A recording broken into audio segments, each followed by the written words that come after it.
Welcome everyone to your new favorite show on the internet, FIFA Global Series Extra. And let's welcome in our guest Lyricz from Team FUTWIZ, who made it all the way to the Xbox console final in Bucharest last weekend. How are you, Lyricz? How are you doing? I'm good. I'm a bit sick from the weekend. I don't know. I came home feeling a bit rough, a bit ill, but hopefully it passes before the next Champions Cup. So yeah, it's good to be here.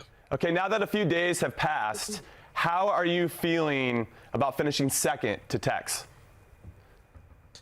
Obviously it hurts a little bit. Obviously whenever you lose you're going to be a bit down, but as I said in my interview, he's my mate, so yeah, UK, I couldn't think of anyone like better to lose to. He's obviously the best in the world for like the last few years if you think about like consistency, so I'm not too down. Obviously it's the first cup of the year, so we're going to have a lot more opportunities to hopefully beat him in the year. So yeah, not too down, not too down. Are you feeling satisfied though that you got as far as you did, getting second on the Xbox side? For sure. Like I got asked, like, what's my like realistic goal? You know, you got your ego goal. It's I want to win the tournament. Of course. But my realistic goal was top 4, and I got that. So yeah, it's definitely a good start to the season. Okay, you've mentioned a few times that you wanted to become a world champion and that you had it in you to become a world champion. Do you think it's a matter of consistency, like you talked about with Tex, or do you think it's just peaking at the right time ahead of the FIFA E World Cup? Yeah, it's like a weird one, isn't it? Because like with the World Cup, like you kind of like during the season you're playing like a tournament every other week. Like the competitive like games are a lot more frequent, and when it comes to the World Cup, it's kind of like you got a bit of a break, and then you play the World Cup. So it's kind of like who can keep themselves like up to the level, and like who can perform the best on the day. So as you see last year, like Moalba, he wasn't the best player. Like if you look at consistency throughout the whole year, but when it comes to the World Cup, he's the one that won it. So I definitely think I can do that. You know, I'm not going to be slacking when it comes to like the end of the season. I'm definitely going to be still hoping to keep my level up the whole way. So yeah, hopefully.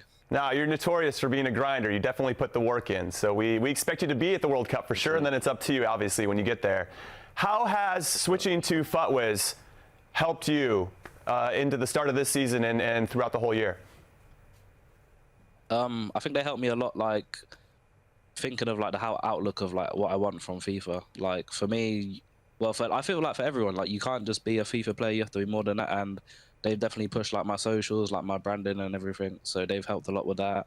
And this is the first time that I've actually started off with FIFA where I'm full-time FIFA. I'm not working, I'm not doing anything else. I've actually got some money to like put on the game, so that helped massively. Yeah, it sounds nice. I want FUTWIZ to give me some money to work on my game as well. Let's talk about the drama with Rafsou, because you played him twice. He didn't shake your hand after you beat him in the Swiss format, and then he did shake your hand after you knocked him out in the knockout rounds to get to Day 3 Championship Sunday. What's that relationship like? Was it testy before? I mean, did you guys already have a rivalry, or is it now blossoming into a rivalry? No, like coming into the tournament, we as friends, like we talked at A Champions League quite a lot. We play NBA together. I actually let him like play with my team on FIFA 18, I think it was, to like practice for the World Cup. So like there's a bit of like a relationship there. So for me, it was kind of like a shock, like the way he reacted after the loss. And as I said, like I've experienced his losses where I feel like the guys played a bit like a scumbag, I guess. And I didn't feel like I played like that at all. Like I just played the same way. And then yeah, we spoke after the game, and I was like, "Are you gonna shake my hand this time?" Like I don't know. You guys watched the game. Was it a good game? I thought it was a good game. Yeah, right. So yeah, he shake my hand that time, and nah, the beef's over as far as I'm concerned. But it's funny, I won, innit? So like, if he won, you never know what would happen. But yeah. I would definitely want to get a shirt that with your face on it, and it says, Lyricz says, don't be a scumbag when you play. I would buy that shirt. Okay, and then we saw you use Patrick Vieira as a center back throughout the event. What qualities does he have that makes him a better center back than proper center backs? To start off with, it's just the 6'4" height. So he's got the same height as Blank, 1 inch taller than Van Dijk, which is like kind of what makes them as dominant as they are. So he's not only just got that, but he's got the 85 pace, which is way above Blank and Van Dijk. Then he's got the ball control, the passing. He's pretty much the ideal centre back. I don't know. I think a lot of people are just like scared to like take a risk. Like they're happy to be meta. But I don't know. In FIFA, I feel like you gotta play your own game, do what makes sense. And yeah, it was definitely like a gamble that paid off for me. Do you feel like you'll be using that in Bucharest the next time around for the next major? Or for sure. Okay, cool. And then on top of that, are you doing anything different in terms of preparation now that you've lived through one major event so far this season? No, I don't think so. I don't think so. I feel like I got like everything. I got everything that I wanted from that first cup. Like the first couple days, I was using a different team. You know, by the time I got to the end of my practice games, I had a different team. By the time I think I finished my first Swiss game, I actually went 3-0 down to Joey. I made some changes. I come back, I'm on 4-3, and after that game, we basically like stripped the club a little bit. Messi came in, Zidane, like the big one, come in. So yeah, I feel like I was happy with how the team played after that. So I don't think there will be any changes now.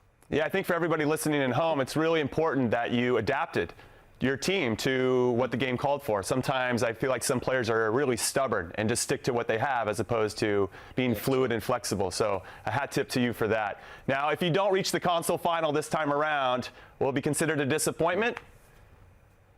Nah. The way like FIFA works is like you can't really base it off results, in my opinion. You just got to base it off like how you play. Obviously, my goal again will be top 4. I think I want to qualify for the FUT Champions Cup 3, which I don't know. This time I already qualified at home, so I didn't really get anything out of coming top 4 this time. But for the next one, I definitely want to get top 4 and get that auto qualification. So that will be my goal coming in. But anything else will be a plus, really. All right, Lyricz. Well, thank you so much for your time and good luck in Bucharest.